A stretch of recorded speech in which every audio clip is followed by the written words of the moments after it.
من يهده الله فلا مضل له ومن يضلله فلا هادي له ونشهد أن لا إله إلا الله وحده لا شريك له ونشهد أن سيدنا ونبينا ومولانا محمدا عبده ورسوله صلى الله تعالى عليه وعلى آله وأصحابه وبارك وسلم أما بعد فأعوذ بالله من الشيطان الرجيم بسم الله الرحمن الرحيم فلولا نفر من كل فرقة منهم طائفة ليتفقهوا في الدين ولينذروا قومهم إذا رجعوا إليهم لعلهم يحذرون وقال رسول الله صلى الله عليه وسلم من يرد الله به خيرا يفقهه في الدين أو كما قال عليه الصلاة والسلام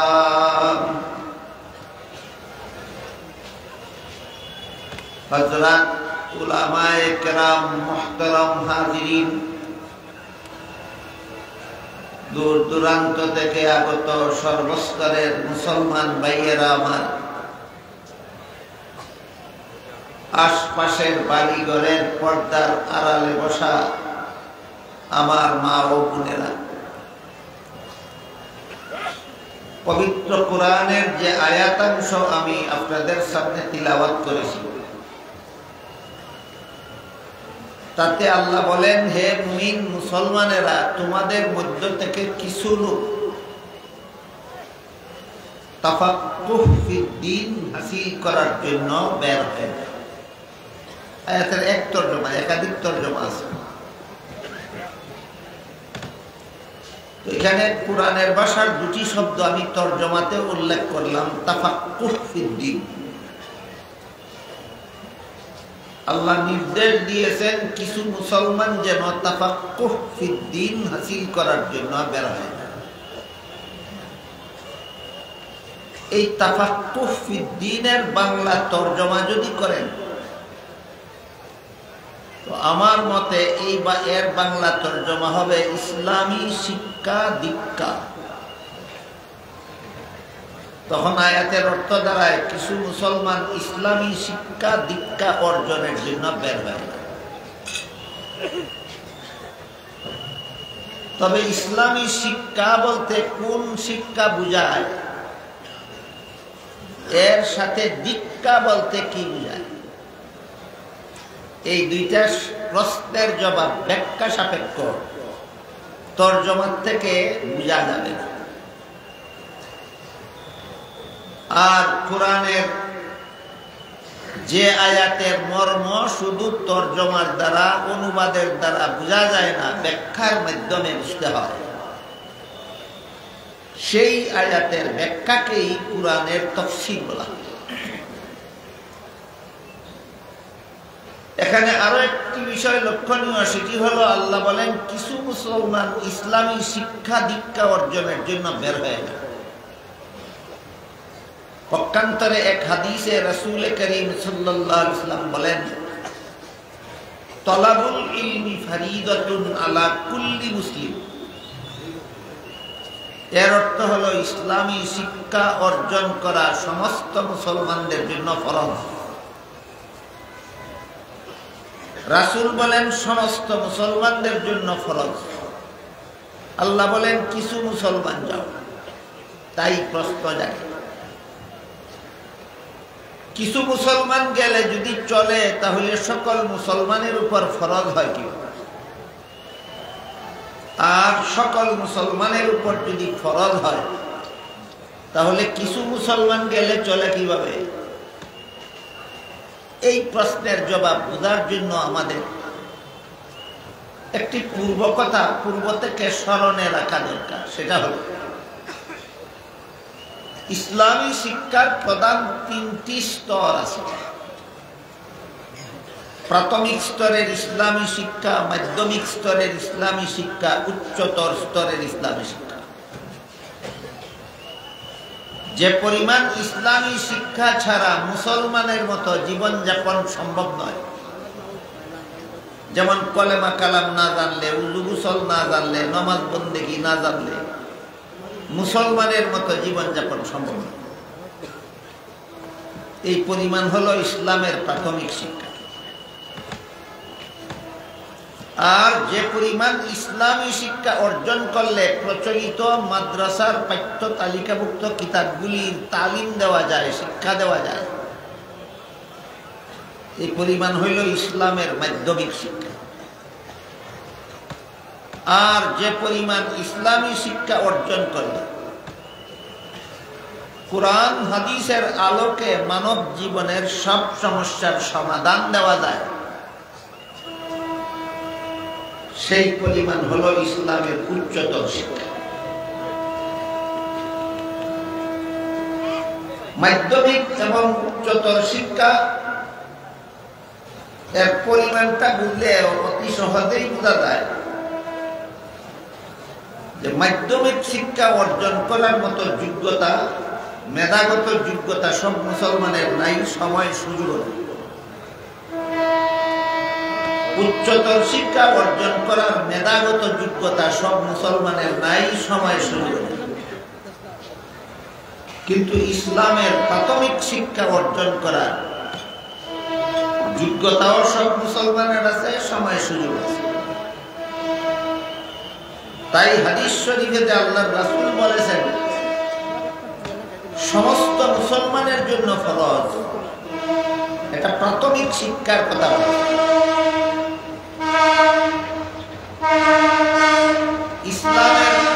ইসলামের প্রাথমিক শিক্ষা অর্জন করা সমস্ত মুসলমানদের জন্য। মাধ্যমিক শিক্ষা এবং উচ্চতর শিক্ষা অর্জন করার মেধাগত যোগ্যতাও সব মুসলমানের নাই, সময় সুযোগও নাই, সব মুসলমানের জন্য ফরজ নয়। তাই হাদিসে আল্লাহর রাসূল ইসলামের প্রাথমিক শিক্ষার ব্যাপারে বলেছেন সব মুসলমানের জন্য ফরজ।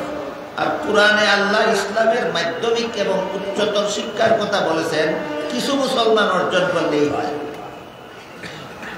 এবার বলুন, কুরআনের কথায় আর হাদিসের কথায় বিরোধ আছে না সমাধান আছে? এই হইল সমাধান। কুরআনে আর হাদিসে কোনো বিরোধ হয়। এবার আমরা বোঝার চেষ্টা করি, আল্লাহ যে কুরআনে বললেন কিছু মুসলমান তাফাক্কুহ ফিদ্দীন হাসিল করার জন্য বের হয়ে যায়। এই তাফাক্কুহ ফিদ্দীনের বাংলা তরজমা আমি বলেছি ইসলামী শিক্ষা দীক্ষা। ইসলামী শিক্ষা দীক্ষা অর্জনের জন্য কিছু মুসলমান যাবে কেন? কারণ এখানে মাধ্যমিক এবং উচ্চতর শিক্ষার কথা বলা হয়, প্রাথমিক শিক্ষার কথা বলা হয়। আগেই বলেছি তাফাক্কুহ ফিদ্দীনের মর্ম বাংলা অনুবাদের দ্বারা বুঝে আসবে। কারণ ইসলামী শিক্ষা বলতে কোন কোন শিক্ষাকে বোঝায় অনুবাদে তার উল্লেখ নেই। ইসলামী শিক্ষার সাথে দীক্ষা বলতে কি বোঝায় এটা অনুবাদে উল্লেখ নেই।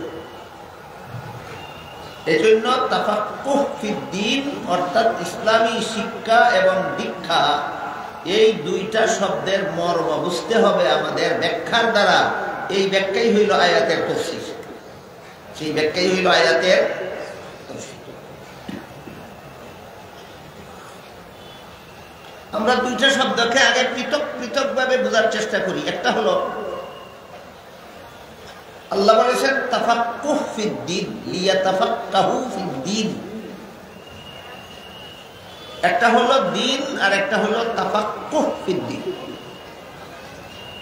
আমরা প্রথমে পৃথকভাবে দিন কাকে বলে বোঝার চেষ্টা করব, তারপরে তাফাক্কুহ ফিদ্দীন কাকে বলে বোঝার চেষ্টা করব। আরবি শব্দগুলি ব্যবহার করলে কারো যদি বুঝতে অসুবিধা হয় তাহলে বাংলায় বলি। আমরা প্রথমে ইসলামী শিক্ষা বলতে কি বোঝায় তা বোঝার চেষ্টা করব, বুঝার পরে আমরা ইসলামী দীক্ষা বলতে কি বোঝায় তা আলাদাভাবে বোঝার চেষ্টা করব। আমার কথা বুঝে থাকলে একটু দয়া করে বলুন, ইসলামী শিক্ষা দীক্ষা একসাথেই বুঝে নেব না শিক্ষা আলাদা বুঝে নিব, দীক্ষা আলাদা বুঝে নিব? আলাদা।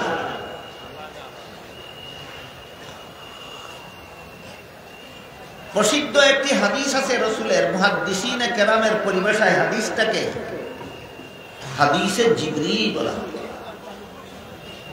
কারণ ওই হাদিসে উল্লেখ আছে জিবরিল ফেরেশতা রাসূল করিম সাল্লাল্লাহু আলাইহি ওয়াসাল্লামের খেদমতে এসেছিলেন একজন অচেনা মানুষের আকৃতি ধারণ করে। মুখোমুখি হয়ে বসেছিলেন, কতগুলি প্রশ্ন করেছিলেন। রাসূল জবাব দেওয়ার পর জিবরিল চলে গেছিলেন। চলে যাওয়ার পর রাসূল উপস্থিত সাহাবাদের জিজ্ঞাসা করেছিলেন, তোমরা কি চিনতে পেরেছো কোন লোকটি এসে আমার সাথে প্রশ্নোত্তর করে চলে গেল? সাহাবাগণ বলেন, আমরা চিনতে পারিনি। তখন রাসূল বলেন, হাযা জিবরিলু আতাকুম ইউআল্লিমুকুম দীনাকুম। ইনি জিবরিল ফেরেশতা অচেনা মানুষের আকৃতি ধারণ করে আমার কাছে তোমাদের সামনে এসেছিলেন। তিনি প্রশ্ন করবেন আর আমি জবাব দেব, এর মাধ্যমে তোমরা তোমাদের দ্বীন শিখে নেবে।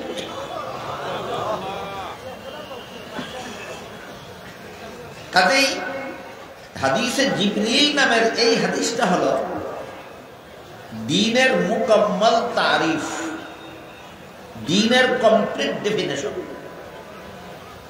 আমাদের দ্বীন বলতে কি বোঝায় তার পরিপূর্ণ সংজ্ঞা এই হাদিসে আল্লাহর রাসূল উম্মতকে শিক্ষা দিয়েছেন। নবুয়তের 23 বছরের জিন্দেগিতে রাসূল দীর্ঘ 23 বছরে উম্মতকে যে দ্বীন শিক্ষা দিয়েছেন বিস্তারিতভাবে, দুনিয়ার থেকে বিদায় হওয়ার মাত্র কয়েকদিন আগে 23 বছরের শিক্ষা দেওয়া বিস্তারিত দ্বীনকে হাদিসে জিবরিলের ভিতরে বলে দিয়ে গেছেন অতি সংক্ষিপ্তভাবে। বিস্তারিত দ্বীন শিক্ষা দিয়েছেন রাসূল উম্মতকে 23 বছরে, আর বিদায়ের কয়েকদিন আগে সেই বিস্তারিত দ্বীনের সংক্ষিপ্ত বিবরণ দিয়ে গেছেন হাদিসে জিবরিলের ভিতরে।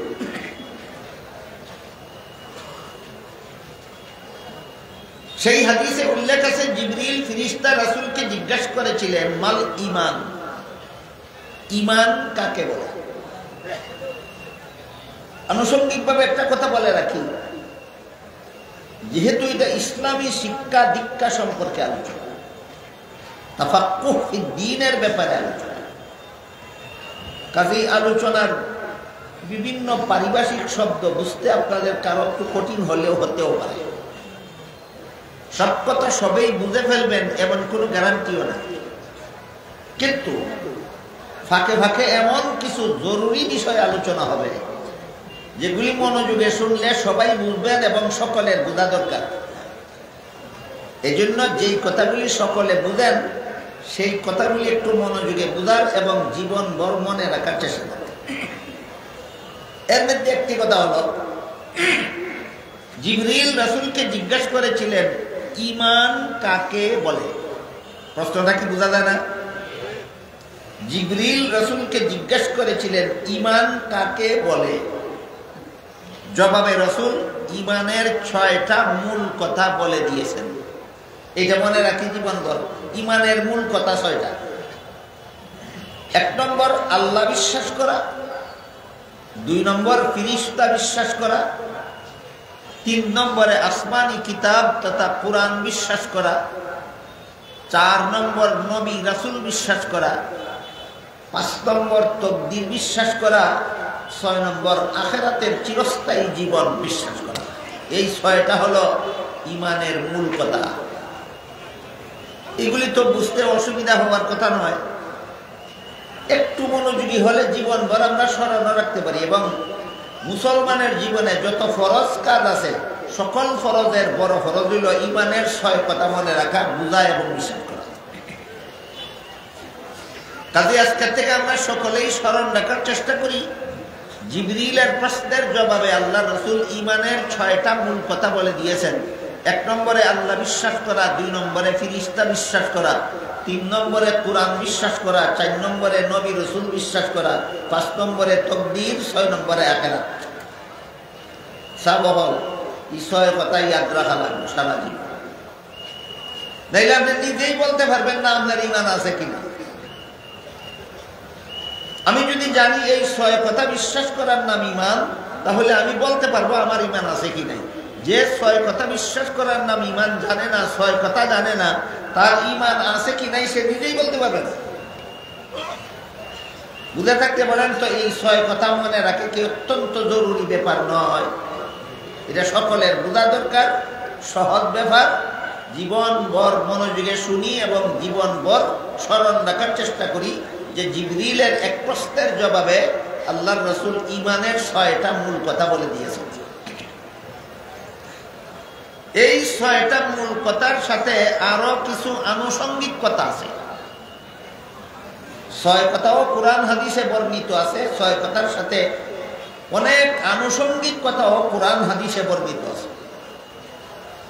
এই রাসূলের বর্ণিত 6 কথা এবং কোরআন হাদিসের বর্ণিত 6 কথার আরো যত আনুষঙ্গিক কথা আছে সবগুলিকে সবিস্তারে দলিল প্রমাণ সহ আকাবিরিনে উম্মত একটা ফন্নে মুদাব্বন করেছেন, একটা শাস্ত্রে বিন্যস্ত করেছেন। পরিভাষাগতভাবে সেই ফন্নটাকে, সেই শাস্ত্রটাকে ইলমে আকাইদ বলা হয়, ইলমে কালাম বলা হয়। সারমর্ম হলো জিবরিলের প্রথম প্রশ্নের জবাবে রাসূল তার উম্মতকে ইলমে আকাইদ শিক্ষা দিলেন। এটা মনে রাখতে হবে সামনের কথাগুলি বোঝার জন্য। জিবরিলের প্রথম প্রশ্নের জবাবে রাসূল তার উম্মতকে একটা ইলম শিক্ষা দিলেন, ইলমটার নাম ইলমে আকাইদ। জিবরিলের প্রথম প্রশ্নের জবাবে রাসূল তার উম্মতকে একটা ইলম শিক্ষা দিলেন, ইলমটার নাম ইলমে আকাইদ। ইলমে আকাইদ কাকে বলে? কিতাবে যেভাবে লেখা আছে সেভাবে বললে আপনারা সকালে বুঝবেন না। এই জন্য ইলমে আকাইদ কাকে বলে আমি সার্বজনীনভাবে সহজবুদ্ধ পদ্ধতিতে বলতেছি। আল্লাহর এমন কিছু বিধান আছে যে বিধানগুলি শুধুমাত্র অন্তরে বিশ্বাস করতে হয়, শরীরের অঙ্গ প্রত্যঙ্গের দ্বারা পালন করার মতো কিছু নাই। এই বিধানগুলি জানার নাম ইলমে আকাইদ। যেমন আল্লাহ আছেন, এটা অন্তরে বিশ্বাস করতে হয়। আল্লাহ একক, অন্তরে বিশ্বাস করতে হয়। আল্লাহ লা শরীক, অন্তরে বিশ্বাস করতে হয়। হযরত আদম আলাইহিস সালাম সর্বপ্রথম নবী, অন্তরে বিশ্বাস করতে হয়। মুহাম্মদুর রাসূলুল্লাহ সাল্লাল্লাহু আলাইহি ওয়াসাল্লাম সর্বশেষ নবী, অন্তরে বিশ্বাস করতে হয়। কাজে কর্মে পরিণত করার কিছু নেই। সুতরাং আল্লাহর যে সমস্ত বিধিবিধান শুধুমাত্র অন্তরের দ্বারা বিশ্বাস করতে হয়, শরীরের অঙ্গ প্রত্যঙ্গের দ্বারা পালন করতে হয় না, এই সমস্ত বিধিবিধান জানার নাম ইলমে আকাইদ। আমি কি বুঝাতে পারলাম? আল্লাহর এক প্রকার বিধান জানার নাম ইলমে আকাইদ। কোন প্রকার বিধান? যে বিধান শুধু বিশ্বাস করতে হয়, কাজে কর্মে পরিণত করার কিছু নেই।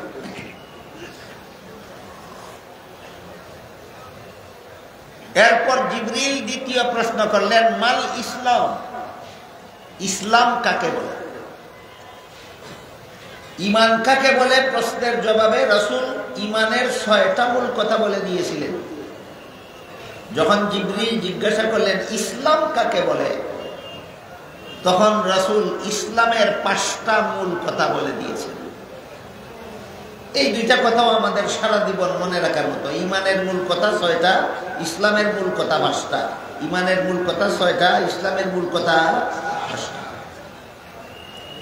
ইসলামের 5টা মূল কথা হলো, 1 নম্বর মুখে কলেমা উচ্চারণ করা, 2 নম্বর 5 বেলা নামাজ কায়েম করা, 3 নম্বর রমজান মাসে রোজা রাখা, 4 নম্বরে ধনী হলে যাকাত দেওয়া, 5 নম্বরে সামর্থ্যবানের হজ করা।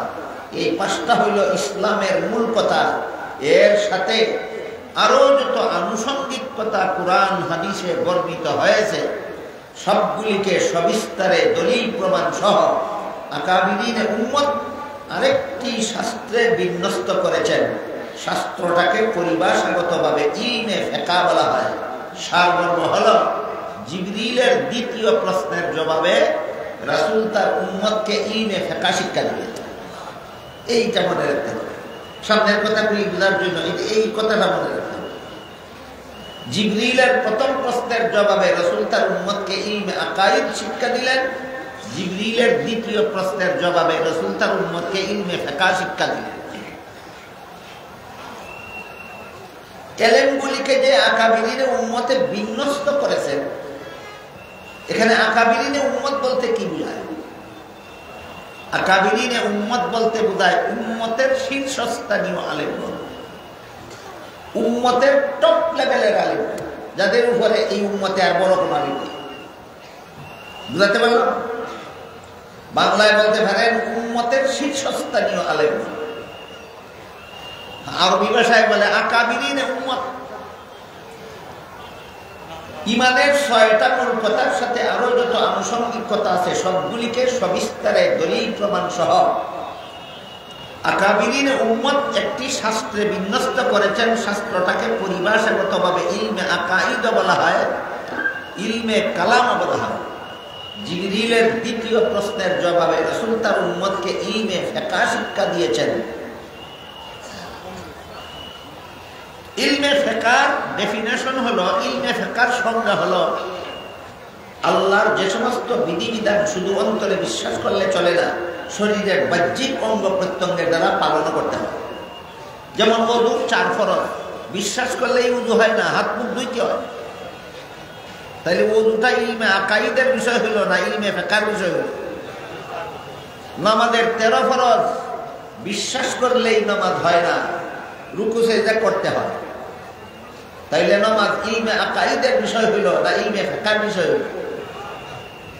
এইভাবে আল্লাহর যে সমস্ত বিধিবিধান শুধুমাত্র অন্তরে বিশ্বাস করলেই পালন হয় না, শরীরের বাহ্যিক অঙ্গ প্রত্যঙ্গের দ্বারা পালনও করতে হয়, এইসব বিধিবিধান জানার নাম ইলমে ফিকহ।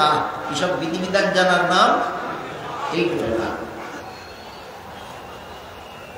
এবার জিবরিল ফেরেশতা 3 নম্বর প্রশ্ন করলেন, মাল ইহসান। এর মর্ম হলো নির্ভেজাল ইবাদত কাকে বলে? আপনারা কি মনে করেন আমাদের নির্ভেজাল ইবাদত চিনার দরকার আছে না ভেজাল ইবাদত জানার দরকার?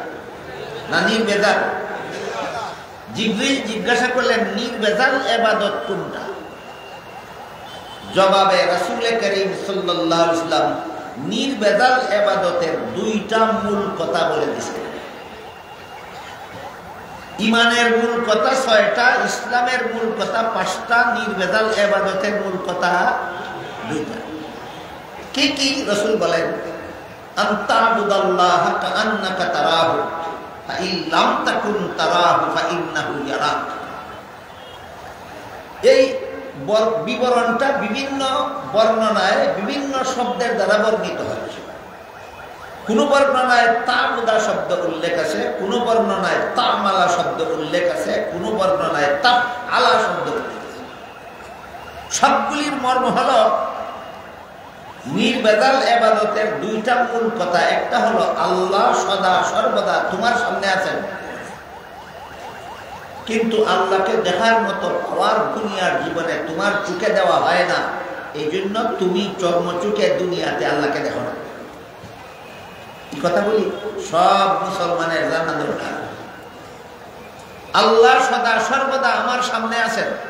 এমন কোরআনের এক আয়াতে আল্লাহ বলেন, কুল লিল্লাহিল মাশরিকু ওয়াল মাগরিবু ফাআইনামা তুওয়াল্লু ফাসাম্মা ওয়াজহুল্লাহ।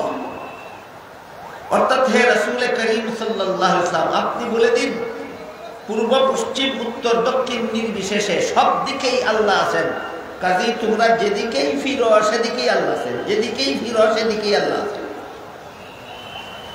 আপনারা জীবনে যত দিকে চেহারা ফিরাতে পারেন সব দিকেই আল্লাহ আছে।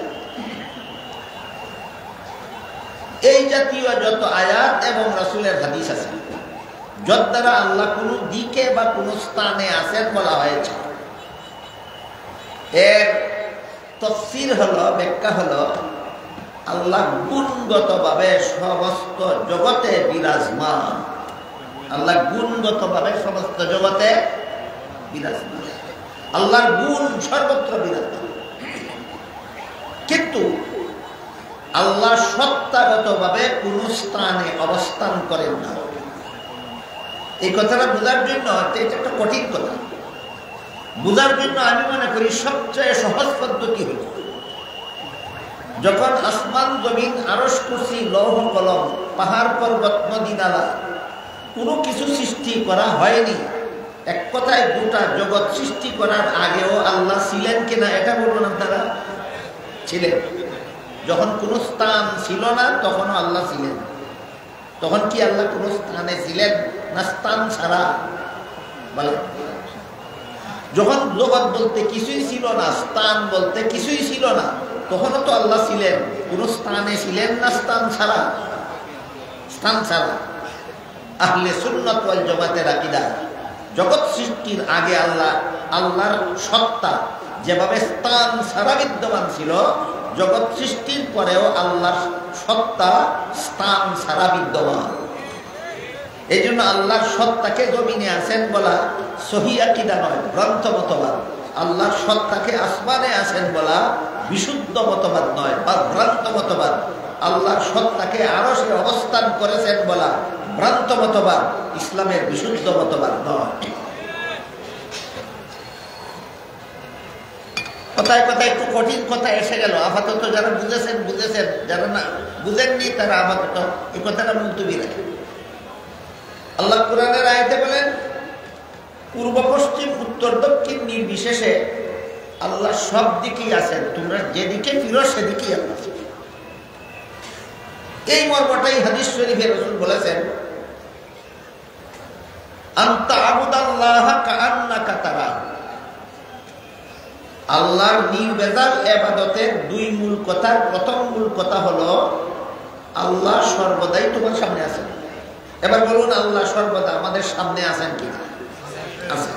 কিন্তু আমরা দেখি না কেন? আল্লাহকে দেখার জন্য চোখে যে পরিমাণ পাওয়ারের দরকার, দুনিয়ার জীবনে কোনো মানুষের চোখে সেই পরিমাণ পাওয়ার দেওয়া হয় না। কেন দেওয়া হয় না?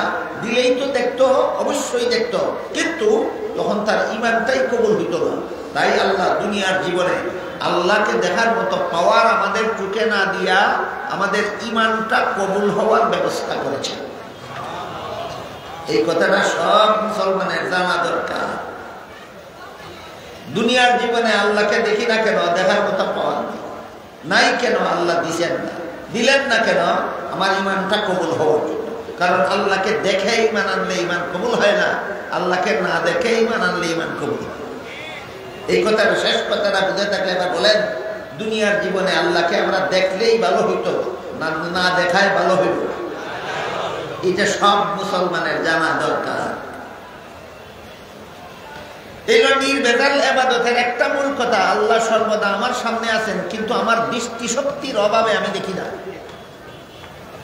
আর একটা মূল কথা হলো তুমিও সর্বদা আল্লাহর সামনে আছো। আপনারা কি মনে করেন? আপনারা কি আল্লাহর উপরে আছেন না সামনে আছেন? সামনে। আমি সর্বদা আল্লাহর সামনে আছি। আমি যে সর্বদা আল্লাহর সামনে আছি, আল্লাহর তো দেখার গুণে অভাব নাই, কাজে আমাকে সর্বদাই আল্লাহ দেখেন।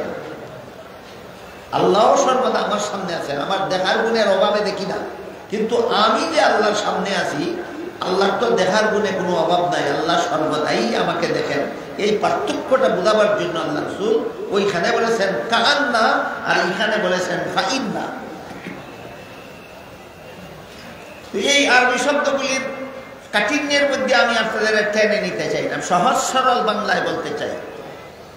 নির্বেজাল ইবাদতের দুইটা মূল কথা রাসূল বলে দিয়েছেন। একটা হলো আল্লাহ সর্বদা আমার সামনে আছেন, আমার দৃষ্টিশক্তির অভাবে দেখি না, কিন্তু আমি সর্বদা যে আল্লাহর সামনে আছি, আল্লাহর দেখার গুণে কোনো অভাব নাই, আল্লাহ সর্বদাই আমাকে দেখেন। বুঝে থাকলে বলুন আপনাদের এই বিশ্বাস আছে কিনা আল্লাহ আপনাকে সর্বাবস্থায় দেখেন? এবার বলুন, যে মুমিন বান্দা বিশ্বাস করে আল্লাহ আমাকে সর্বাবস্থায় দেখেন, এই ব্যক্তি চুরি করার সাহস পায় কিভাবে? ডাকাতি করার সাহস পায় কিভাবে? সুদ খাওয়ার সাহস কিভাবে পায়? ঘুষ খাওয়ার সাহস কিভাবে পায়? মদ খাওয়া, গাঁজা খাওয়ার সাহস কিভাবে পায়? দুর্নীতি, জালিয়াতি, আত্মসাৎ করার সাহস কিভাবে পায়? বিশ্বাস করে আল্লাহ দেখেন, দুর্নীতি কোন সাহসে করো? বিশ্বাস করো আল্লাহ দেখেন, অপকর্ম কোন সাহসে করো? একমাত্র জবাব, তোমার এই বিশ্বাস জাগ্রত নয়, বিশ্বাস ঘুমন্ত। আল্লাহ আমাকে দেখেন, এই বিশ্বাসটা ঘুমাইয়া থাকলে মুমিনে চুরিও করতে পারে। আল্লাহ আমাকে দেখেন, এই বিশ্বাসটা অন্তরে ঘুমিয়ে থাকলে মুমিন জিনাকারও হইতে পারে, মুমিন ডাকাতও হইতে পারে, মুমিন খুনিও হইতে পারে, মুমিন সুদখোরও হইতে পারে, মুমিন ঘুষখোরও হইতে পারে, মুমিন মদখোরও হইতে পারে, মুমিন গাঁজাখোরও হইতে পারে। কোন সময়? আল্লাহ আমাকে দেখেন বিশ্বাসটা জাগ্রত থাকে যখন, না ঘুমিয়ে থাকে যখন। ঘুমন্ত ইমানটা কি নির্ভেজাল? যে ইমানে আমারে চুরি করতে বাধা দেয় না, যে ইমানে আমারে জিনা করতে বাধা দেয় না, যে ইমানে আমারে ডাকাতি করতে বাধা দেয় না, যে ইমানে আমারে মদ খাইতে, গাঞ্জা খাইতে বাধা দেয় না, ইমানটা কি নির্ভেজাল? নির্ভেজাল নয়, ইমান ভেজাল। আমার তো মনে হয় আপনারা যদি এই রাসূলের হাদিসের ব্যাখ্যাটা মনোযোগে শুনেন, যারা বসা আছেন শুনতেছেন, প্রত্যেকে মনে মনে টের পাবেন আমার ইমানটা ভেজাল না নির্ভেজাল। আমারটা আপনার টের নাও হইতে পারে, আপনারটা আমি টের নাও হইতে পারে, কিন্তু প্রত্যেকে যার যার ইমানটা ভেজাল না নির্ভেজাল টের হওয়ার কথা। আমি যদি জানি আল্লাহ আমাকে সর্বাবস্থায় দেখেন, এর ফলে আমি যদি সুদ খাই, আমি যদি ঘুষ খাই, আমি যদি মদ খাই, আমি যদি গাঁজা খাই, আমি যদি দুর্নীতি করি, আমি যদি জালিয়াতি করি, আমি যদি জিনা ব্যভিচার করি, তাহলে প্রমাণ হয়ে গেল আমার ইমানটা নির্ভেজাল। ভেজাল। এই বেজাল ইমানকে নির্ভেজাল করার পদ্ধতি হলো, আল্লাহ আমাকে সর্বাবস্থায় দেখেন, ঘুমন্ত বিশ্বাসকে জাগাও, জাগ্রত করো, তখন তোমার সবকিছু নির্ভেজাল হয়। এই ঘুমন্ত ইমান আর জাগ্রত ইমানের দুইটা উদাহরণ দিচ্ছি শুনুন। ধরেন আপনার দেওয়াল ঘেরা বাড়িতে রাতে যেন চোর ঢুকতে না পারে, এজন্য বাড়ির গেইটে বেতনভোগী পাহারাদার বসায় রাখে। আমার কথা যারা বুঝতেছেন বলুন তো, গেইটের সারা রাত পাহারাদার বসা থাকলে এই গেট দিয়ে চোর বাড়িতে ঢুকতে পারবে? পারবে না। কিন্তু আপনার পাহারাদার যদি গেইটের সোফায় বসে বসে ঘুমায়, পাহারাদার বসা আছে কিন্তু জাগ্রত না, ঘুমন্ত, এবার চোর ঢুকতে পারবে কিনা? এবার আপনাদের বলতে হবে, পাহারাদার বসা থাকলে চোর ঢুকে কেমনে? হে ঘুমায়। ঠিক তেমনি ভাবে মুমিনের ইমান জাগ্রত থাকলে মুমিন চোর হয় কিভাবে? মুমিনের ইমান জাগ্রত থাকলে সে ডাকাত হয় কিভাবে? মুমিনের ইমান জাগ্রত থাকলে সে দুর্নীতিবাদ হয় কিভাবে? মুমিনের ইমান জাগ্রত থাকলে সে জালিয়াতিকারী হয় কিভাবে? তার ইমান জাগ্রত নয়, ইমান ঘুমন্ত। এবার এই ঘুমন্ত ইমানকে জাগ্রত করলে আমার ইমানও হবে নির্ভেজাল, আমলও হবে নির্ভেজাল, আর সংসারের সকল কাজ হবে দুর্নীতি মুক্ত। এর একটি উদাহরণ শুনুন।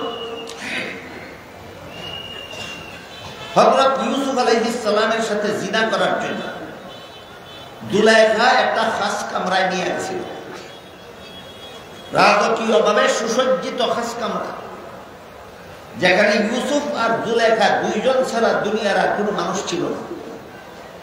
ইউসুফ আলাইহিস সালাম সেই কামরায় ঢুকে দেখতে পেলেন কামরার এক পাশে পর্দা দ্বারা কোনো একটা কিছু ডেকে রাখা হয়েছে। ইউসুফ আলাইহিস সালাম জুলাইখাকে জিজ্ঞেস করলেন, কামরার এক পাশে পর্দা দিয়ে কি ডেকে রেখেছ?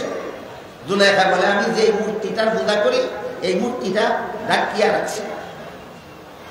বুঝি থাকলে বলতে চাবো, কিতা ঢাকিয়া রাখছে? ফুলার মূর্তি। ইউসুফ আলাইহিস সালাম জিজ্ঞেস করলেন, তুমি তো এটার পূজাই করো, ঢেকে রাখলা কেন? জুলাইখা বলে, আমি এখন তোমার সাথে জিনা করব। যে মূর্তির পূজা করি তার সামনে জিনা করতে আমার লজ্জা হয়, এই জন্য ডেকে রেখেছি। ইউসুফ জিজ্ঞাসা করলেন, মূর্তির সামনে জিনা করতে তোমার লজ্জা হয় কেন? তোমার মূর্তির সামনে জিনা করলে কি মূর্তি দেখে? আপনারা কি বলেন? এটা তো ডাকলেও দেখে না, না ডাকলেও দেখে না। ডাকলে কি তার লাগি হোক? জুলাইখায় কয়, যদিও আমার মূর্তির সামনে জিনা করলেও মূর্তি দেখে না, কিন্তু যে কারিগরে মূর্তিটা বানাইছে, মূর্তির চোখের মধ্যে দেখার ভঙ্গি দিয়ে বানাইছে। আমরা সিলেটি ভাষায় হয় যেমন বোঝা যায় সাইতাচ্ছে, যেমন বোঝা যায় সাইতাচ্ছে। এই সাইতাহার ভঙ্গির কারণেই আমার লজ্জা হয়। ইউসুফ আলাইহিস সালাম বললেন, তোর পূজার মূর্তির চোখের মধ্যে শুধু দেখার ভঙ্গি আছে, আসলে দেখে না। তারপরে যদি এটার সামনে আমার সাথে জিনা করতে তোর লজ্জা হয়, আমার আল্লাহ যে আসলেই দেখে, সেই আল্লাহর সামনে তোর সাথে কোন সাহস আমি জেনে নেব? কাহিনী বুঝে থাকতে বলুন, আল্লাহ আমাকে দেখে, এই ঈমান, এই বিশ্বাস ইউসুফ আলাইহিস সালামের অন্তরে ঘুমন্ত ছিল। ঈমান নির্বেজাল, বেজাল রইল না নির্বেজাল রইল? এইভাবে আল্লাহ আমাকে দেখে, এই বিশ্বাস যখন জাগ্রত হয়ে যায় মুমিনের, তখন তার ঈমানও হয় নির্বেজাল, ইবাদতও হয় নির্বেজাল, সংসারের সকল কাজকর্ম হয় দুর্নীতি মুক্ত।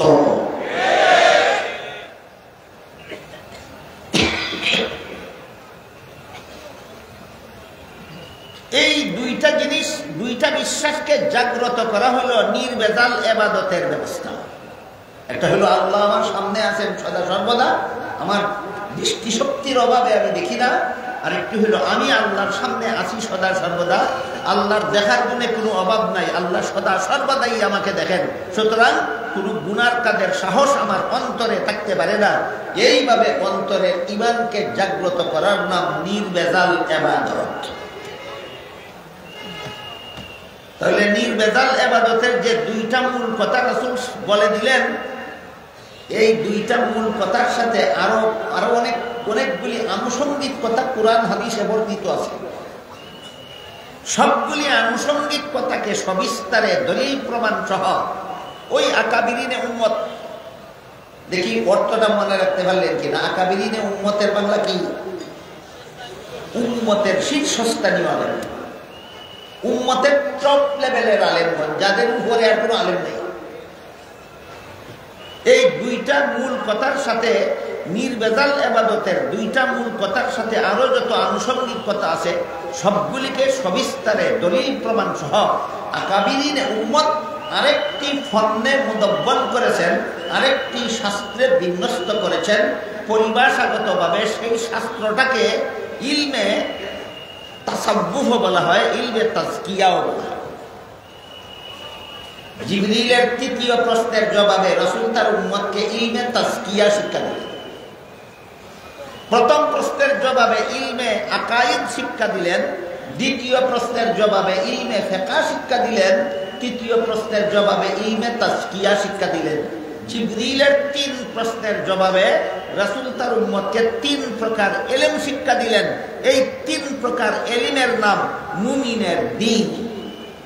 হাদিসের শেষে বলে দিয়েছেন, এই 3 প্রকার ইলমের নাম মুসলমানের দ্বীন।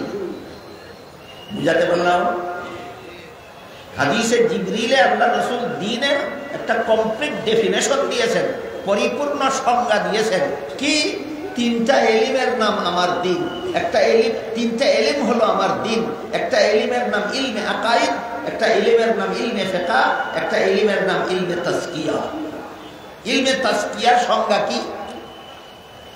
আল্লাহর যে সমস্ত বিধিবিধান শুধু অন্তরে বিশ্বাস করলেও চলে না, শরীরের বাহ্যিক অঙ্গের দ্বারা পালনও করা যায় না, বরং বিশ্বাসও করতে হয় অন্তরের দ্বারা, পালনও করতে হয় অন্তরের দ্বারা। এমন সব বিধান জানার নাম ইলমে তাজকিয়া। যেমন আল্লাহ আমাকে সর্বাবস্থায় দেখেন, বিশ্বাস করতে হবে কিসের দ্বারা? অন্তরের দ্বারা। আমার অন্তর যদি ঘুমিয়ে থাকে, মুখে ডাক দিলে অন্তর জাগ্রত হবে না, হাতে ধাক্কা দিলে অন্তর জাগ্রত হবে না, পায়ে লাথি মারলে অন্তর জাগ্রত হবে না। ঘুমন্ত অন্তরকে জাগ্রত করতে হবে খৌফে খুদার দ্বারা, আল্লাহর শাস্তির ভয় অন্তরে জাগ্রত করার দ্বারা। সুতরাং যে বিধান বিশ্বাসও করতে হয় অন্তরের দ্বারা, পালনও করতে হয় অন্তরের দ্বারা, এমন সব বিধান জানার নাম ইলমে তাজকিয়া। এত কথা যারা বুঝতে কঠিন হয় অথবা স্মরণ রাখতে পারবেন না, তারা শুধু তিনটা কথা স্মরণ রাখুন। জিবরিলের প্রথম প্রশ্নের জবাবে রাসূল তার উম্মতকে ইলমে আকাইদ শিক্ষা দিয়েছেন। জিবরিলের দ্বিতীয় প্রশ্নের জবাবে রাসূল তার উম্মতকে ইলমে ফিকহ শিক্ষা দিয়েছেন। জিবরিলের তৃতীয় প্রশ্নের জবাবে রাসূল তার উম্মতকে ইলমে তাজকিয়া শিক্ষা দিয়েছেন। তিনটা ইলমের নাম আমাদের দ্বীন। এটা তো মনে রাখতে পারবেন। এবার বুঝে থাকলে বলুন, মুমিনের দ্বীন কতটা ইলমের নাম? প্রথম ইলমটার নাম কি? দ্বিতীয় ইলমটার নাম কি? তৃতীয় ইলমটার নাম কি? ইলমে তাজকিয়া। দুঃখিত আমি, আমার হাতে এত লম্বা সময় নাই, মন খুব শান্তশিষ্ট নয়, মনের মধ্যে কিছুটা অস্থিরতা আছে। আর আপনারাও কতটুকু সময় ধৈর্য ধরে শোনার জন্য বসেছেন তাও আমি জানি না। তা না হইলে এই তিন প্রকার এলেম সম্পর্কে আরো যথেষ্ট বিস্তারিত আলোচনা আছে, যা হওয়া দরকার, শোনা দরকার, বোঝা দরকার, জীবনভর মনে রাখা দরকার। কিন্তু সব কথা একদিনে বলা যায় না, আর একদিনে অনেক কথা বললে স্মরণও রাখা যায় না। এই জন্য আজকের মতো আপাতত শুধু ইলমে আকাইদ সম্পর্কে দুটি কথা না বললেই না হয়। বর্তমান বাংলাদেশের পরিস্থিতির প্রেক্ষিতে ইলমে আকাইদ সম্পর্কে দুটি কথা নিতান্ত জরুরি ভিত্তিতে আলোচনা হওয়া দরকার। ইলমে আকাইদ আল্লাহর ওই সমস্ত বিধান জানার নাম যে বিধান শুধু অন্তরে বিশ্বাস করতে পারে, যে বিধান শুধু অন্তরে বিশ্বাস করতে পারে। এই ইলমে আকাইদ দুই প্রকার।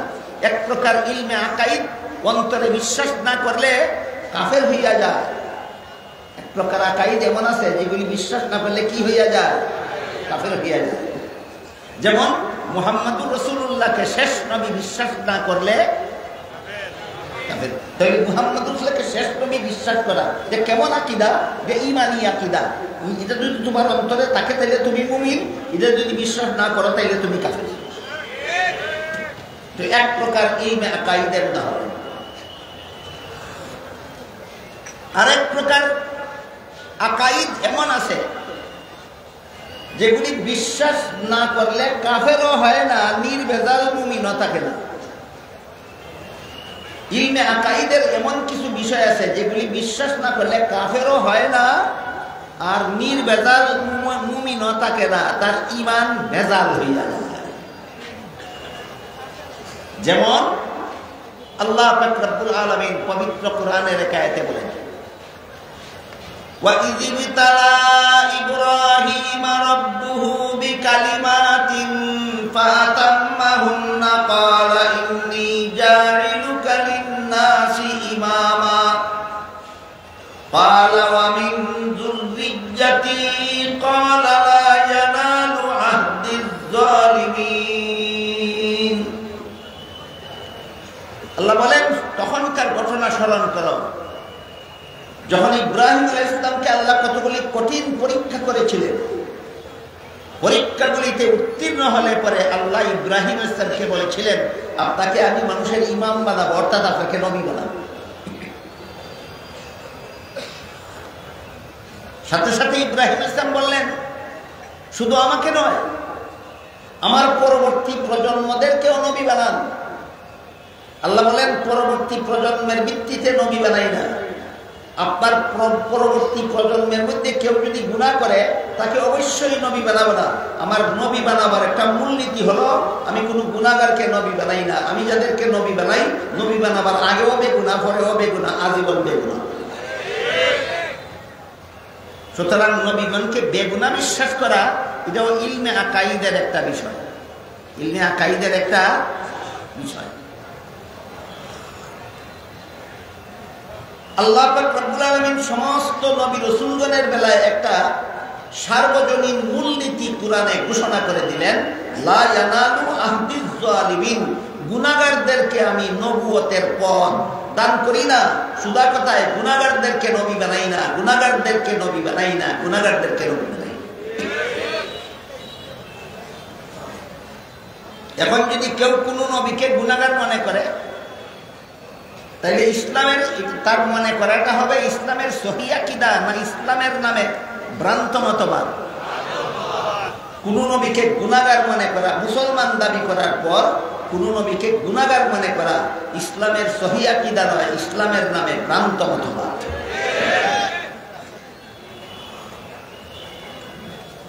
মুসলমান সমাজের ভিতরে কিছু স্বঘোষিত শিক্ষিত পণ্ডিত আছে।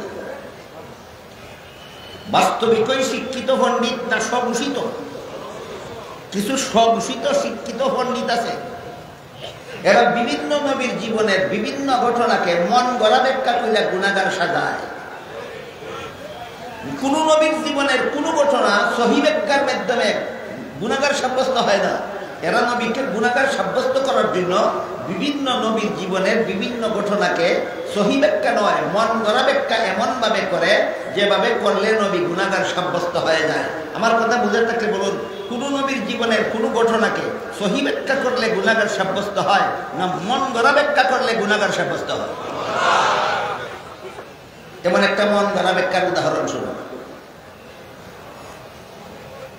হযরত আদম আলাইহিস সালামকে আল্লাহ জান্নাতে দিয়ে বলেছিলেন, জান্নাতের যেখানে ইচ্ছা বসবাস করো, সব রকমের ফলমূল খাও, একটি গাছের ফল খেতে নিষেধ করেছিল।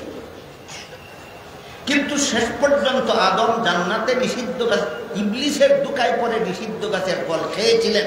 এটা হলো আদমের জান্নাতি জীবনের একটা ঘটনা, জান্নাতি জীবনের একটা ঘটনা। যারা নবীগণকে গুনাহগার সাব্যস্ত করে, এরা এখানে এসে বলে যে আল্লাহর আদেশ নিষেধ লঙ্ঘন করলেই গুনাহ হয়। আর আদম যেহেতু লঙ্ঘন করলেন, পরিষ্কার কথা কোরআনে আছে, সুতরাং কোরআনের আয়াতের দ্বারাই আদম গুনাহগার সাব্যস্ত হয়। এমন ব্যাখ্যাকারী স্বঘোষিত পণ্ডিতের অভাব নাই আমাদের সমাজে।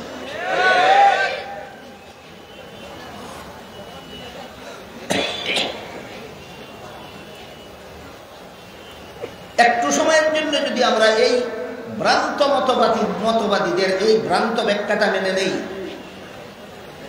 যে আল্লাহর আদেশ নিষেধ লঙ্ঘন করলেই গুনাহ হয়, আর জান্নাতে আদম প্রকাশ্যে আল্লাহর নিষেধ লঙ্ঘন করেছেন, সুতরাং আদম গুনাহ করেছেন, এই মন গড়া ব্যাখ্যাটা যদি একটু সময়ের জন্য আমরা মেনে নেই, তাহলে আল্লাহ যে একটা মূলনীতি বলেছিলেন, কোনো গুনাহগারকে আমি নবী বানাই না, আমার এই ব্যাখ্যার দ্বারা আল্লাহর মূলনীতিটা ঠিক থাকে না, লঙ্ঘন হয়। প্রমাণ হয়ে গেল তোমার ব্যাখ্যা ভ্রান্ত, তোমার ব্যাখ্যা মন গড়া, এই ব্যাখ্যার দ্বারা আল্লাহর মূলনীতি লঙ্ঘন হয়। এটাই প্রমাণ তোমার ব্যাখ্যা ভুল। তাহলে জান্নাতে আদমের নিষিদ্ধ গাছের ফল খাওয়ার সহিহ ব্যাখ্যা কি, এটা আমরা একটু পরে শুনি। এর আগে আরেকটু কথা বোঝার চেষ্টা করি। মুসলমান সমাজের কিছু স্বঘোষিত পণ্ডিত এইভাবে বিভিন্ন নবীর জীবনের বিভিন্ন ঘটনাকে মন গড়া ব্যাখ্যা করে যে গুনাহগার সাজায়, এই অপব্যাখ্যা মুসলমান সমাজে আমদানি হলো কোন পথে? এই নবীগণের জীবনের বিভিন্ন ঘটনার এই অপব্যাখ্যা মুসলমান সমাজে আমদানি করেছে এই সমস্ত স্বঘোষিত পণ্ডিতেরা খ্রিস্টানদের কাছ থেকে। নবীগণের জীবনের কোন ঘটনাকে মন গড়া ব্যাখ্যার মাধ্যমে গুনাহগার সাব্যস্ত করা, এটা ইসলামী মতবাদ নয়, এটা খ্রিস্টানি মতবাদ। এবার শুনুন কিভাবে খ্রিস্টানি মতবাদ। খ্রিস্টানদের লেখা, বাংলা ভাষায় লেখা একটা বই আছে, বাঙালি খ্রিস্টানেরাই লিখেছে। বইটার নাম হলো কোরআনের আলোকে বেহেশতে যাওয়া। মাননেরা নামটাই এমন ভাবে লিখেছে, এই নামটা দেখলে কোনো সাধারণ মুসলমান কল্পনাও করতে পারবে না যে এটা কোনো খ্রিস্টানের লেখা বই। কারণ কোরআনের আলোকে বেহেশতে যাওয়ার পর খ্রিস্টানে বুঝবে দূরের কথা, সাধারণ মুসলমানও তো বোঝার কথা নয়, একমাত্র আলেমগণ ছাড়া। বাংলা লিপিরা নামটা এই শব্দগুলি যা নামটা লিখেছে। কোরআনের আলোকে বেহেশতে যাওয়ার পথ বইয়ে খ্রিস্টানেরা লিখেছে, প্রথম মানুষ আদম, প্রথম পাপিষ্ঠ। আপনারা বলুন, আদম কি শুধু প্রথম মানুষ না প্রথম নবীও? কথার সারমর্ম কি দাঁড়াইল? প্রথম নবী আদম, প্রথম পাপিষ্ঠ। দলিল লেখেন, এই কথার দলিল জান্নাতে নিষিদ্ধ গাছের ফল খাওয়া হলো এই কথার দলিল। প্রথম নবী আদম, প্রথম পাপিষ্ঠ, দলিল জান্নাতে আদমের নিষিদ্ধ গাছের ফল খাওয়া হলো এই ঘটনার দলিল। তারপরে সেই বইয়ে লেখে এই পাপিষ্ঠ আদমের বংশে যত নবী জন্মগ্রহণ করেছে সমস্ত নবী জন্মগত পাপিষ্ঠ। অন্যান্য নবীর কি দোষে কোন গুনার কারণে পাপিষ্ঠ হইল? লেখে এরা জন্মগত পাপিষ্ঠ হওয়ার কারণ হইল পাপিষ্ঠ আদমের বংশে জন্ম হওয়াটাই নূহ নবীর পাপ, পাপিষ্ঠ আদমের বংশে জন্ম হওয়াটাই ইব্রাহিম নবীর পাপ, পাপিষ্ঠ আদমের বংশে জন্ম হওয়াটাই মুসা নবীর পাপ, পাপিষ্ঠ আদমের বংশে জন্ম হওয়াটাই জাকারিয়া নবীর পাপ, পাপিষ্ঠ আদমের বংশে জন্ম হওয়াটাই ইউসুফ নবীর পাপ। খ্রিস্টানদের বইয়ের কথা বুঝে থাকতে বলুন, খ্রিস্টানদের শুধু প্রথম নবী আদমকেই পাপিষ্ঠ মনে করে না আদমের বংশে জন্মগ্রহণকারী সমস্ত নবীকেই পাপিষ্ঠ মনে করে? আদমের পাপ ছিল নিষিদ্ধ গাছের ফল খাওয়া, আর অন্যান্য নবীর পাপ হইল পাপিষ্ঠ আদমের বংশে জন্ম হওয়া। এরপরে লেখে তাই আল্লাহ একজন নবীকে নিষ্পাপ বানাবার জন্য আর পাপিষ্ঠ আদমের বংশে জন্ম না দিয়ে আল্লাহ নিজের ঔরসে জন্ম দিলেন। তিনি হলেন হযরত ঈসা আলাইহিস সালাম। একমাত্র ঈসা নবী পাপিষ্ঠ আদমের বংশে জন্ম না হয়ে আল্লাহর ঔরসে জন্ম হওয়ার কারণে ইনি হলেন নিষ্পাপ নবী। আর যত নবী পাপিষ্ঠ আদমের বংশে জন্ম হয়েছে সবগুলি নবী জন্মগতভাবেই পাপিষ্ঠ। খ্রিস্টানদের লিখিত বইয়ের মোটামুটি সংক্ষিপ্ত বিবরণটা বুঝে থাকতে বলুন, নবীগণকে গুনাহগার বা পাপিষ্ঠ বলা এটা মুসলমানি মতবাদ, ইসলামী মতবাদ না খ্রিস্টানি মতবাদ? কাজেই মুসলমান সমাজের ভিতরে যে কোনো স্বঘোষিত পণ্ডিত, যে কোনো স্বঘোষিত আমির নবীদেরকে পাপিষ্ঠ বলে প্রচার করে বেড়ায়, নিঃসন্দেহে এরা খ্রিস্টানের দালাল, নিঃসন্দেহে এরা খ্রিস্টানের দালাল। অতীতকালে এরকম যথেষ্ট দালাল ছিল মুসলমান সমাজে যারা খ্রিস্টানের দালালি করত। বর্তমানে প্রায় 2 দশক ধরে, বর্তমানে উপমহাদেশে প্রায় 2 দশক ধরে আরেক নতুন খ্রিস্টানের দালালের আবির্ভাব হয়েছে। ইনি হলেন তবলিগের স্বঘোষিত আমির মৌলানা সাদ সাহেব। এই স্বঘোষিত আমির সাদ সাহেব বলে জাকারিয়া আলাইহিস সালাম আল্লাহর দরবারে শাস্তিযোগ্য অপরাধ করেছিল, ইউসুফ আলাইহিস সালাম আল্লাহর দরবারে শাস্তিযোগ্য অপরাধ করেছিলেন, মুসা আলাইহিস সালাম আল্লাহর দরবারে শাস্তিযোগ্য অপরাধ করেছিলেন। এই শাস্তিযোগ্য অপরাধ বাংলা ভাষা, গুনাহ ফার্সি ভাষা, জুরুম আরবি ভাষা, ভাষার ব্যবধান ব্যাপার একই। আরবি ভাষায় জুলুম বলা হয়, ফার্সি ভাষায় গুনাহ বলা হয়, বাংলা ভাষায় বলা হয় পাপিষ্ঠ শাস্তিযোগ্য অপরাধ। সাদ সাহেব তার বিভিন্ন বক্তৃতায় বিভিন্ন নবীগণকে গুনাহগার বলে ঘোষণা করেছেন।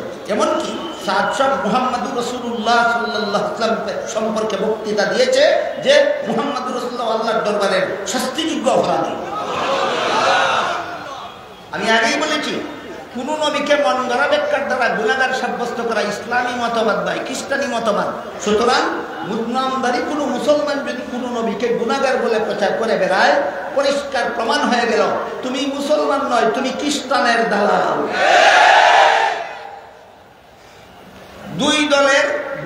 দুই বেঈমান কাফিরের দলের 2 দালালের কথা আমাদের চিরকাল স্মরণ রাখতে হবে, ভুলে গেলে চলবে। খ্রিস্টানদের এক দালাল ছিল গোলাম আহমদ কাদিয়ানী। গোলাম আহমদ কাদিয়ানী খ্রিস্টানদের এক দালাল ছিল। এই গোলাম আহমদ কাদিয়ানী একে খ্রিস্টানেরা নবী সাজাইছিল। গোলাম আহমদ কাদিয়ানীকে খ্রিস্টানেরাই নবী সাজাইছিল। কেন? মুহাম্মদুর রাসূলুল্লাহ একটা হাদিসকে মনসুখ করার জন্য, রহিত করার জন্য। মুহাম্মদুর রাসূলুল্লাহ এক হাদিসে বলেছেন, আল জিহাদু মাদিন ইলা ইয়াউমিল কিয়ামা, ইসলামের জিহাদ বিধান কিয়ামত পর্যন্ত বলবৎ। কাজী খ্রিস্টানেরা যখন ভারত উপমহাদেশের শাসন ক্ষমতা জুড়ে দখল করেছিল, তখন তৎকালীন উপমহাদেশের 10 কোটি মুসলমান ঐক্যবদ্ধভাবে খ্রিস্টানদের কাছ থেকে দেশের স্বাধীনতা উদ্ধার করার জন্য মুক্তিযুদ্ধে ঝাঁপিয়ে পড়েছিলেন। সেই মুক্তিযুদ্ধের নাম দিয়েছিলেন তারা জিহাদ। এই জিহাদকে রহিত সাব্যস্ত করার জন্য খ্রিস্টানেরা গোলাম আহমদ কাদিয়ানীকে নবী সাজাইছিল।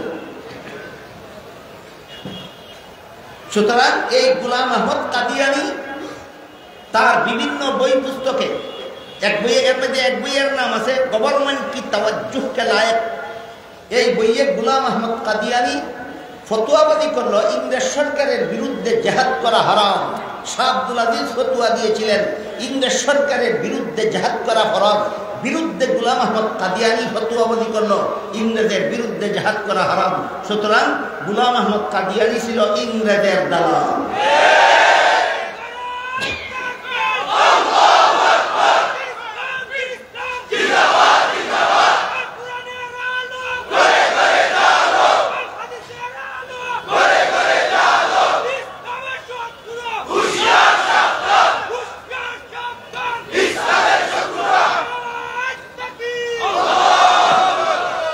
ইসলাম এবং মুসলমানের আরেক শত্রু গোষ্ঠীর নাম হলো ইহুদি। এই ইহুদিরা ফিলিস্তিনের মুসলমানদের সম্পত্তি গায়ের জুড়ে দখল করে সন্ত্রাসী পদ্ধতিতে দখল করে ইসরায়েলি রাষ্ট্র প্রতিষ্ঠা করেছে। এই ইসরায়েলিরা সারা দুনিয়ার থেকে মুসলমানদেরকে হত্যা করে দুনিয়াটাকে মুসলমান মুক্ত করার জন্য একটা পার্টি গঠন করেছে। পার্টিটার নাম হলো ইসকন। ইসকন পার্টিটা মূলত ইসরায়েলের ইহুদিদের গঠিত। যেই দেশে হিন্দু দ্বারা মুসলমান খুন করা যায় সেই দেশে হিন্দুদেরকে ইসকনের সদস্য বানায়। যেই দেশে খ্রিস্টানদের দ্বারা মুসলমান হত্যা করা যায় সেই দেশে খ্রিস্টানদেরকে ইসকনের সদস্য বানায়। মুসলমানদেরকে হত্যা করে পৃথিবী থেকে মুসলমান মুক্ত করার জন্য ইসরায়েলি ইহুদিরা ইসকন নামের সংগঠন প্রতিষ্ঠা করেছে। বিশ্বের বিভিন্ন দেশে প্রতিষ্ঠিত আছে, বর্তমান বাংলাদেশেও প্রতিষ্ঠিত আছে। বুঝে থাকতে বলুন, ইসরায়েলের ইহুদিরা ইসকন নামের সংগঠন প্রতিষ্ঠা করেছে পৃথিবীর থেকে মুসলমানকে চিরতরে বিদায় দেওয়ার জন্য। আর ইহুদিরা নবীগণের উপরে নবীগণকে হত্যা করে ফেলত। আল্লাহ কোরআনের বিভিন্ন আয়াতে বারবার বলেছে ইহুদিরা নবীগণকে হত্যা করে ফেলত। খ্রিস্টানেরা নবীগণকে গুনাহগার বলতো, এদের দালাল হইল কাদ্দানী। আর ইহুদিরা নবীগণের উপর হামলা করে তাদেরকে হত্যা করত, এদের দালালের নাম হইল সাজ্জানী। খ্রিস্টানদের দালালের নাম কাদ্দানী আর ইহুদিদের দালালের নাম সাজ্জানী। সাজ্জানী কারে কয়? এই সাদের অনুসারী যারা, সাদের অনুসারীরা কয় সাজ্জানী, আর গোলাম আহমদ কাদ্দানীর অনুসারে কয় কাদ্দানী। কাদ্দানীদের মতাদর্শ হইল নবীগণকে গুনাহগার সাজাও, আর সাজ্জানীদের মতাদর্শ হইল ইহুদি খ্রিস্টানদের মতাদর্শ ছিল নবীগণকে গুনাহগার বানাও, আর সাজ্জানীদের মতাদর্শ হইল যারা মানে না তাদেরকে হত্যা করো। নবীগণকে যারা গুনাহগার মানে না তাদেরকে হত্যা করো, যে সাজ্জানীদের মতবাদ। 2018 সালের পয়লা ডিসেম্বর, বলুন আপনারা ইতিহাস জানা থাকলে বাংলাদেশে সাজ্জানীর টঙ্গীর মাঠে যারা নবীগণকে গুনাহগার মানে না এদেরকে হত্যা করেছিল কিনা? আবার 2024 সালের এই ডিসেম্বর মাসে কিছুদিন আগে আবার এই সাজ্জানীরা যারা নবীগণকে গুনাহগার মানে না এদের উপর হামলা করেছে কিনা? 4 জন মুসলমান শহীদ করেছে কিনা? সুতরাং সাজ্জানীর দলটা একদিকে হইল ইহুদির দালাল, ইসরায়েলের দালাল, ওপর দিকে হইল সন্ত্রাসী, ওপর দিকে এরা হইল গুন্ডা, ওপর দিকে এরা হইল খুনি। এই মুহূর্তে বাংলাদেশের 17 কোটি মুসলমান একসাথে গর্জে ওঠা দরকার। সন্ত্রাসী খুনি গুন্ডা সাজ্জানীদের ফাঁসি চাই, ফাঁসি চাই, ফাঁসি চাই।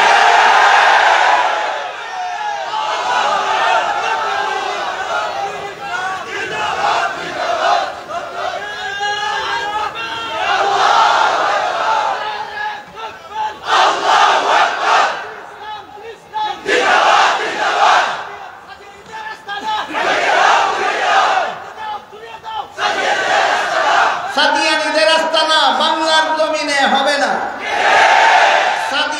সাদিয়ানীদের আস্তানা বাংলার জমিনে হবে না। এইমাত্র কিছুদিন আগে যারা নবীগণকে গুনাহগার মানে না এরকম 4 জনকে সাজ্জানীরা খুন করছে।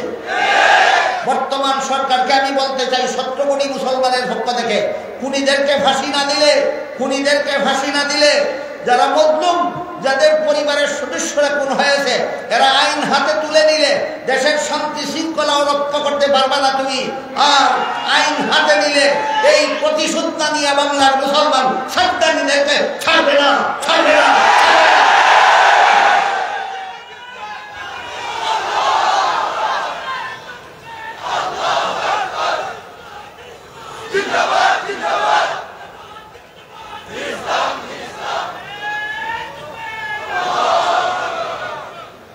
মুহতারাম হাজিরিন,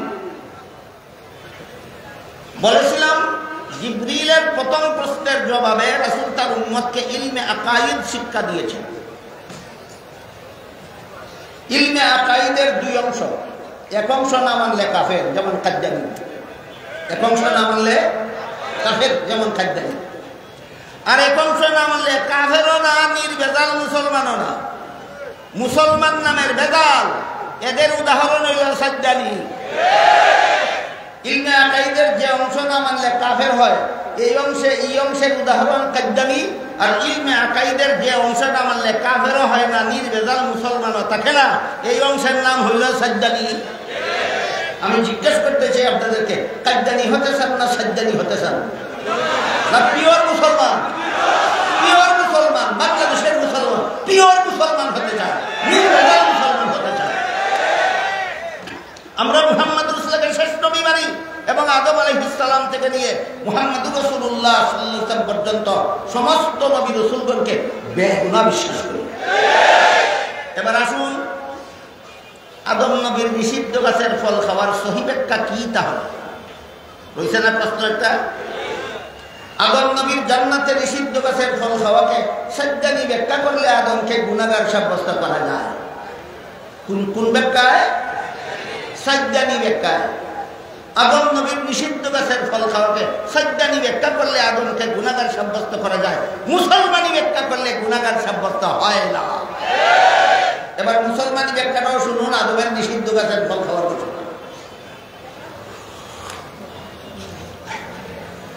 মানুষের কোনো কাজের দ্বারা সওয়াব হয় অথবা কোনো কাজের দ্বারা গুনাহ হয় দুনিয়ার জীবনে। দুনিয়ার জীবনের কোনো কাজে সওয়াব আছে, কোনো কাজে গুনাহ আছে। জান্নাতি জীবনের কোনো কাজে সওয়াব নাই। কথাটা ভুলে যাবেন না কোনোদিন। মানুষের কোনো কাজে সওয়াব হয়, কোনো কাজে গুনাহ হয় কোন জীবনে? জান্নাতি জীবনের কোনো কাজে সওয়াব নাই, গুনাহ নাই। এবার বলুন, আদম নিষিদ্ধ গাছের ফল খেয়েছিলেন কোন জীবনে? এর সাথে সওয়াবেরও কোনো সম্পর্ক নাই, এর সাথে গুনাহর কোনো সম্পর্ক।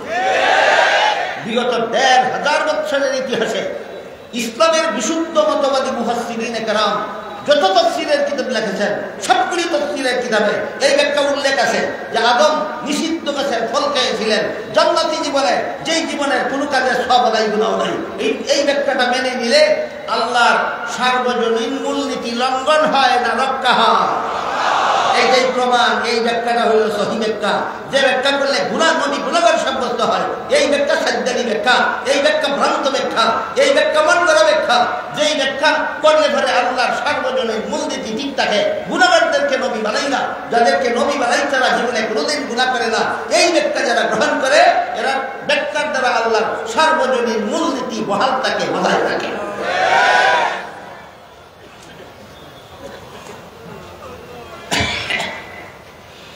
এবার সামনের দিকে যাই। বলতে পারেন কেউ, জিবরিলের ৩ প্রশ্নের জবাবে রাসূল উম্মতকে কত ইলম শিক্ষা দিলেন? প্রথমটার নাম ইলমে আকাইদ, দ্বিতীয়টার নাম ইলমে ফিকহ, তৃতীয়টার নাম ইলমে তাসকিয়া। চলে যাওয়ার পরে রাসূল বলে দিলেন, এই ৩টা ইলম তোমাদের দিন, ৩টা ইলম তোমাদের দিন। রাসূল হাদিসে জিবরিলে আল্লাহ রাসূল এই ৩টা ইলম হইল ইসলামী শিক্ষা। এই ইসলামী শিক্ষাটাই আমাদের দিন। তাফাক্কুহ ফিদ্দীন কাকে বলে আমি আরেকটু পরে বলব। এই পর্যন্ত আমি আপনাদের সামনে তুলে ধরলাম শুধু আমাদের দিন কোন জিনিসের নাম। বলুন ৩ ইলমের নাম। মুসলমানের দিন কোন জিনিসের নাম? ৩ ইলমের নাম। প্রথম ইলমের নাম ইলমে আকাইদ, দ্বিতীয় ইলমের নাম ইলমে ফিকহ, তৃতীয় ইলমের নাম ইলমে তাসকিয়া।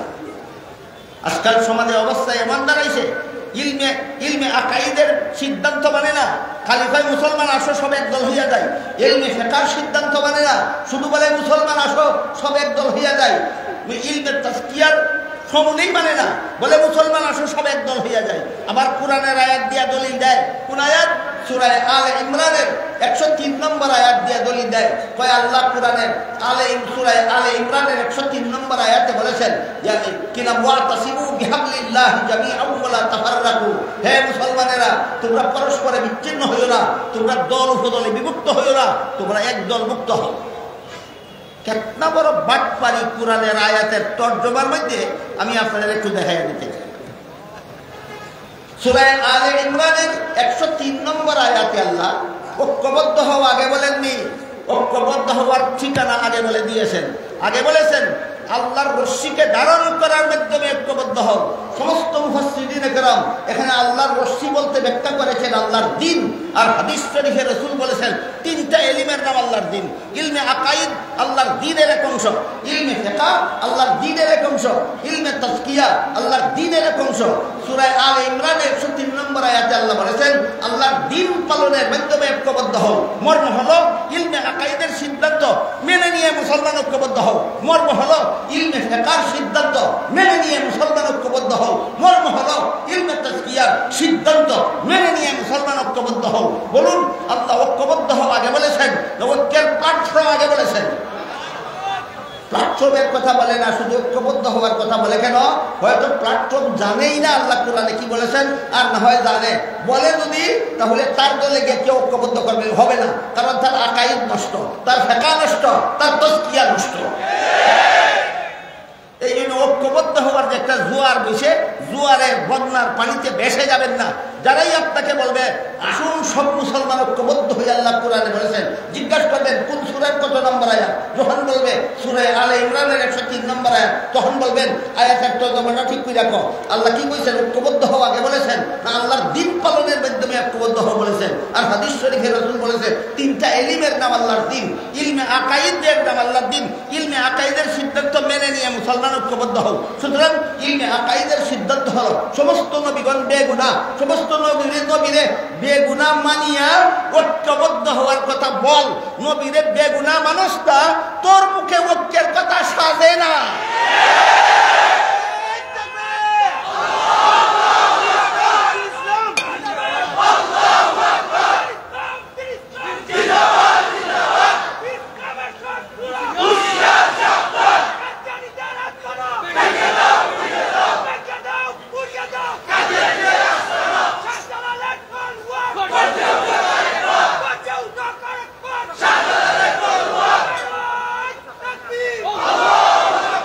শুধুমাত্র ইলমে আকাইদের ব্যাপারে সামান্য একটু আবার দিলাম আপনাদের। আমি আগেই বলেছি ইলমে ফিকহের ব্যাপারে আলোচনা করার সময় সুযোগ আজকে আমার হাতে নাই। ইলমে তাজকিয়ার ব্যাপারে আলোচনার সময় সুযোগ আমার হাতে নাই। শুধু ইলমে আকাইদকে হাদিস শরীফে আল্লাহ রাসূল দ্বীন বলেছেন, আর কোরআনে আল্লাহ বলেছেন দ্বীন পালনের মাধ্যমে ঐক্যবদ্ধ হও। এর মানে হইল ইলমে আকাইদের সিদ্ধান্ত মেনে নিয়ে মুসলমান ঐক্যবদ্ধ হও। এই ইলমে আকাইদের বিষয় মেনে নিয়ে বলে না, শুধু বলে ঐক্যবদ্ধ হও, ঐক্যবদ্ধ হও, ঐক্যবদ্ধ হও। কোরআনের এক অংশের দাওয়াত দেয় আর এক অংশ ভুলে যায়। অথচ আল্লাহ কোরআনে বলেছেন আফাতুমিনুনা বিবাদিল কিতাব ওয়া তাকফুরুনা বিবাদ ফামা জাযাউ মান ইয়াফআলু যালিকা মিনকুম ইল্লা খিজয়ুন ফিল হায়াতিদ দুনিয়া ওয়া ইয়াউমাল কিয়ামাতি ইউরাদ্দুনা ইলা আশাদ্দিল আযাব। তোমরা কি আল্লাহর কিতাবের একাংশ মানবে আর একাংশ মানবে না? এমন বাটপারি যারা আল্লাহর কিতাবকে নিয়ে করবে, আল্লাহ বলেন এদেরকে আল্লাহ দুইটা শাস্তি দিবেন। একটা দুনিয়ার জীবনের লাঞ্ছনা আর বঞ্চনা, আর একটা পরকালের জাহান্নামের ভয়ঙ্কর শাস্তি। এতক্ষণে আমি আপনাদেরকে দ্বীন কাকে বলে বুঝাবার চেষ্টা করেছি। তিনটা ইলমের নাম আমাদের দ্বীন। এবার বুঝবো আমরা তাফাক্কুহ ফিদ্দীন কাকে। যে আয়াত আমি আপনাদের সামনে তিলাওয়াত করেছিলাম, আয়াতে আল্লাহ বলেন ফালাউলা নাফারা মিন কুল্লি ফিরকাতিন মিনহুম তাইফাতুল লিয়াতাফাক্কাহু ফিদ্দীন। হে মুসলমানেরা, তোমাদের সকলের পক্ষ থেকে কিছু মুসলমান বের হয়ে যাও ইসলামের প্রাথমিক শিক্ষা অর্জনের জন্য।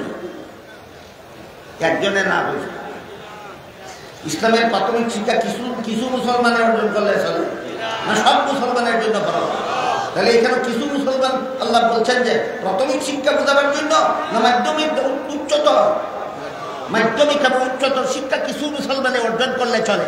এই জন্য আয়াতে আল্লাহ বলেছেন কিছু মুসলমান ঘরে বের হয়ে যাও। কিসের জন্য? শুধু দিন হাসিলের জন্য নয়, তিন ইলম শুধু শিখার জন্য নয়, তাফাক্কুহ ফিদ্দিন হাসিলের জন্য বের হয়ে যাও। এবার আমরা বোঝার চেষ্টা করতে হলে দিন কোনটা আর তাফাক্কুহ ফিদ্দিন কোনটা। তিনটা ইলম হইল দিন, আর তিনটা ইলমকে জীবনে বাস্তবায়ন করার নাম তাফাক্কুহ ফিদ্দিন। ক্লিয়ার হইল? তিনটা এলিমের নাম আমাদের দিন, আর তিনটা এলিমকে মুসলমানের জীবনে বাস্তবায়ন করার নাম তাফাক্কুহ ফিদ্দিন। ইলমে আকাইদের সিদ্ধান্তকৃত বিষয়গুলি মেনে নিলে তাফাক্কুহ ফিদ্দিনের 1/3 আমার হাসিল হইল। ইলমে ফিকহের সিদ্ধান্তগুলি মেনে নিলে তাফাক্কুহ ফিদ্দিনের 2/3 আমার হাসিল হইল। ইলমে তাজকিয়ার সিদ্ধান্তগুলি মেনে নিলে পরিপূর্ণ দিনের তাফাক্কুহ আবার হাসিল। কাজেই যারা ইলমে আকাইদের বিষয়গুলি মেনে নিবে, যারা ইলমে ফিকহের বিষয়গুলি জীবনে বাস্তবায়ন করবে, যারা ইলমে তাজকিয়ার বিষয়গুলি জীবনে বাস্তবায়ন করবে, এরা হইল রাসূলের ওই হাদিসের প্রতিফলন ক্ষেত্র, বাস্তব ক্ষেত্র, যে হাদিসে রাসূল বলেছেন মান ইউরিদিল্লাহু বিহি খাইরান ইউফাক্কিহু ফিদ্দিন। আল্লাহ নিজে যার মঙ্গল চান তাকে তাফাক্কুহ ফিদ্দিন দান করেন। আল্লাহ নিজে যার মঙ্গল চান তাকে তাফাক্কুহ ফিদ্দিন দান করেন। মর্ম কি? মর্ম হইল ইলমে আকাইদের বিষয় যারা অন্তরে স্থাপন করে, ইলমে ফিকহের বিষয় যারা শরীরের অঙ্গ প্রত্যঙ্গের দ্বারা পালন করে, ইলমে তাজকিয়ার বিষয় এর দ্বারা যারা নিজের অন্তরাত্মাকে পবিত্র করে, আল্লাহ নিজে তার মঙ্গল চান। এবার বুঝা যাকে বলুন, আল্লাহ কোরআনে বলেছেন শুধু তাআল্লুম ফিদ্দিন হাসিল করার জন্য বের হয়ে যাও, তাফাক্কুহ ফিদ্দিন। ব্যবধান কি? তিন ইলম জানার নাম তাআল্লুম ফিদ্দিন, আর তিন ইলম জীবনে বাস্তবায়ন করার নাম তাফাক্কুহ ফিদ্দিন। বুঝে দেখতে বলুন, শুধু তিনটা ইলম জানার জন্য আল্লাহ নির্দেশ দিয়েছেন না জীবনে বাস্তবায়ন করার জন্য? তিনটা ইলম মুসলমানের জীবনে বাস্তবায়ন করার নাম তাফাক্কুহ ফিদ্দিন। এটার জন্য আল্লাহ বলেছেন কিছু মুসলমান বের হয়ে যাও। আল্লাহ আপনাদের আমাদের সবাইকে তাফাক্কুহ ফিদ্দিন বুঝার, তাফাক্কুহ ফিদ্দিন হাসিল করার সৌভাগ্য দান করুন। সবাই বলুন আমিন। সুবহান রাব্বিকা রাব্বিল ইজ্জাতি আম্মা ইয়াসিফুনা ওয়া সালামুন আলাল মুরসালিন ওয়ালহামদুলিল্লাহি রাব্বিল আলামিন। সালাওয়াত দোয়া যারা শরীফ বিভাগ দোয়া তাহুকা খুব মুখতসর দোয়া করবো। আমার ব্যস্ততা আছে, আগে নিজেকে ক্লান্ত, মুখতসর দোয়া করবো যারা দোয়া শরীফ বিভাগ দোয়া তাহুকা।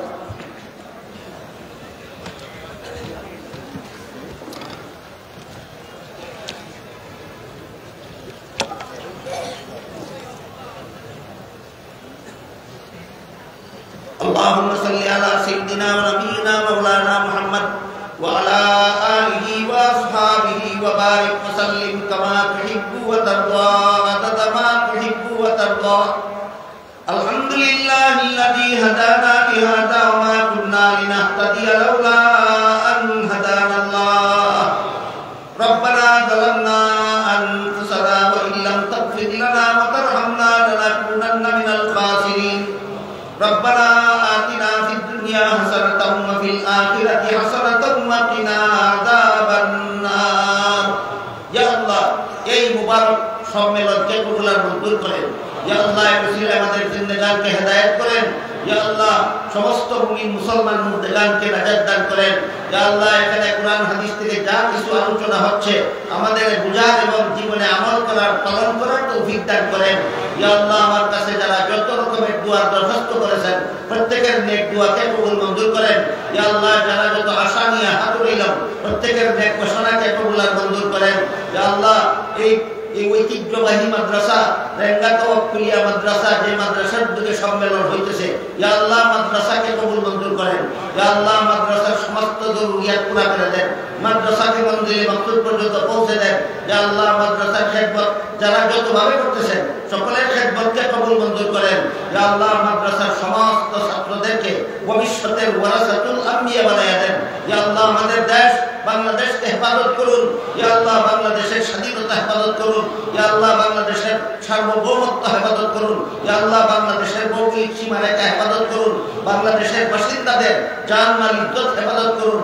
সমস্ত মুমিন মুসলমানের ঈমান আমল হেফাজত করুন। ইয়া আল্লাহ সমস্ত মুসলমানকে কাদিয়ানি ফিতনা থেকে হেফাজত করুন। সমস্ত মুসলমানকে সাজ্জানি ফিতনা থেকে হেফাজত করুন।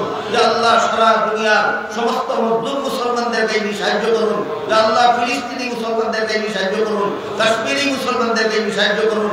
ইয়া আল্লাহ ইয়া আল্লাহ অযোধ্যার রোহিঙ্গা মুসলমানদেরকে সাহায্য করুন। এভাবে যারা যত মুসলমান মজলুম বেদিন কাফিরদের হাতে, ইয়া আল্লাহ তাদেরকে আপনি সাহায্য করুন। আর সন্ত্রাসী কাফিরদের হেদায়েত করুন। যাদের কপালে হেদায়েত নাই তাদেরকে আপনার কুদরতি হাতে দমন করে আপনার অসহায় বান্দা বান্দীদের রক্ষা করুন। ইয়া আল্লাহ আমাদের সকলের পক্ষ থেকে লক্ষ লক্ষ কোটি কোটি দুরূদ আর সালাম রাসূল করিম সাল্লাল্লাহু আলাইহি ওয়াসাল্লামের রওজা শরীফে পৌঁছে দিন।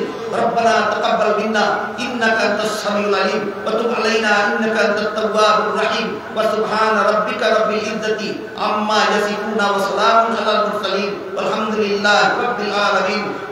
আমিন বিরহমাতিকা ইয়া